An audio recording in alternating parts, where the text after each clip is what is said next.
If you want to use camera filters on a Samsung A36 5G, then first of all you have to start by opening the photo mode, click on the button with the 4 dots on the right side, and now you will have to click on this icon.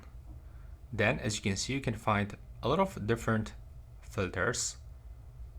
For each one you can change strength, color, temperature, contrast, and saturation. You can also quickly view an original view of your camera, so we can check how it changed. And as you can see now, if I want to change the color temperature, I will have to click on it, make the change, and now I can go forward.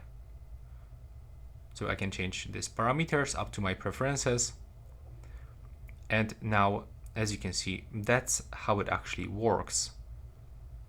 You can also click here on this arrow icon and you will be redirected into some Galaxy store where you can download an additional filters.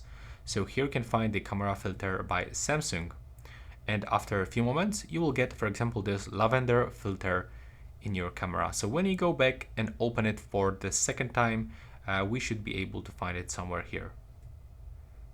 And there at the first we can find also some AI features that will allow us to create our custom filter. So as you can see, this is it, and thanks for watching.